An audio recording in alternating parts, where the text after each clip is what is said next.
Hello friends, winter వచ్చేసిందండి. వాటితో పాటు రేగుపళ్ళు కూడా వచ్చేసాయి కదా. మరి రేగుపళ్ళకి సంబంధించిన అమేజింగ్ ఇన్ఫర్మేషన్ మీకోసం అయితే తీసుకొచ్చాను.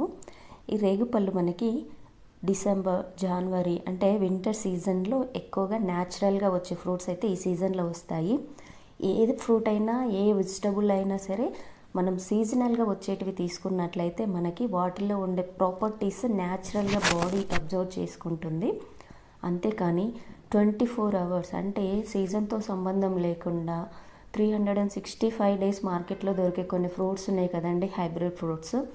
వాటిని తీసుకోవడం వల్ల మనకి, పెద్దవాళ్ళకి, చిన్నపిల్లలకి హార్మోనల్ ఇంబ్యాలెన్స్ అనేది అయిపోయి మొత్తం హెల్త్ అంతా కూడా డిస్టర్బ్ అయ్యే ఛాన్సెస్ ఉంటాయి. కాబట్టి సీజనల్ ఫ్రూట్సే కాకుండా వెజిటబుల్స్, లీఫీ వెజిటబుల్స్ ఇవన్నీ కూడా సీజనల్గా ఏ సీజన్లో వచ్చేదాన్ని ఆ సీజన్లో తీసుకోవడం వల్ల చాలా హెల్త్ బెనిఫిట్స్ ఉంటాయి.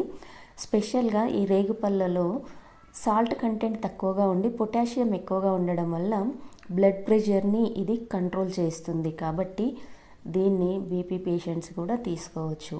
అలాగే వింటర్లో ఇమ్యూనిటీ పవర్ని ఎంత ఎక్కువగా పెంచుకుంటే మనకు కాఫ్, కోల్డ్, ఫ్లూ లాంటివి అంత దూరంగా పెట్టే ఛాన్స్ ఉంటుంది. కాబట్టి మనము రేగిపండు తినడం వల్ల దీనిలో ఉన్నటువంటి vitamin C, vitamin A and antioxidants ఇవన్నీ కూడా మనకి ఇమ్యూనిటీ పవర్ని ఎస్పెషల్లీ వింటర్ సీజన్లో పెంచడానికి చాలా దోహదం చేస్తాయి. అలాగే ఈ రేగుపళ్ళకు క్యాన్సర్ నుండి కాపాడే గుణాలు ఉంటాయంట. అలాగే ఇందులో ఫైబర్ ఎక్కువగా ఉండడం వల్ల డైజెస్టివ్ సిస్టమ్ అనేది ఇది కంటిన్యూ అంటే చాలా ఈజీగా ఫుడ్ డైజెషన్ అవ్వడానికి తోడ్పడుతుంది. అలాగే స్కిన్ అండ్ హెయిర్ కేర్ కోసం కూడా ఇది దీని నుంచి మనకు చాలా బెనిఫిట్స్ ఉన్నాయి.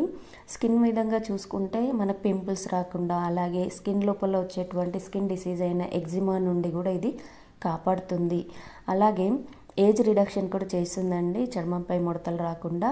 అలాగే ఫ్యాట్ తక్కువగా ఉండడం వల్ల దీన్ని ఎలాంటి వాళ్ళైనా సరే వాళ్ళ డైట్లో యాడ్ చేసుకోవచ్చు. అలాగే ఈ ఫ్రూట్స్లో కొంచెం సాల్ట్ తక్కువగా ఉండి పులుపు ఎక్కువగా ఉండడం వల్ల కొంతమంది దీన్ని తినడానికి ఇష్టపడకపోవచ్చు. కానీ పిల్లలకి స్నాక్స్ లాగా కూడా మనం వీటిని యాడ్ చేసినామంటే వాళ్ళు చాలా ఇష్టంగా తినేస్తారు. హైబ్రిడ్ కాకుండా ఇలా రోడ్ సైడ్న ఉంటాయి కదండి, చాలా చీప్గా చూడకుండా వాటిలోనే హెల్త్ ప్రాపర్టీస్ ఎక్కువగా ఉంటాయనేసి మనకు తెలుసుకోవాలి. వాటిని తీసుకొచ్చి శుభ్రంగా కడిగి పిల్లలకి కనుక లంచ్ బాక్స్లో స్నాక్స్ కింద ఇలా ఏదో విధంగా పిల్లలకి సీజనల్ ఫ్రూట్స్ పెట్టండి, ఇమ్యూనిటీ పవర్ని పెంచండి. ఇప్పుడున్నటువంటి వెదర్ చేంజెస్ వల్ల కానీ డిఫరెంట్ ఇష్యూస్ వల్ల ఇమ్యూనిటీ పవర్ తగ్గుతుంది. కాబట్టి సాధ్యమైనంత వరకు న్యాచురల్గా వచ్చే ఫ్రూట్స్ని మన పిల్లలకు అందిస్తూ మనం తీసుకుంటూ హెల్త్ని కాపాడుకోవాలి. Thank you for watching.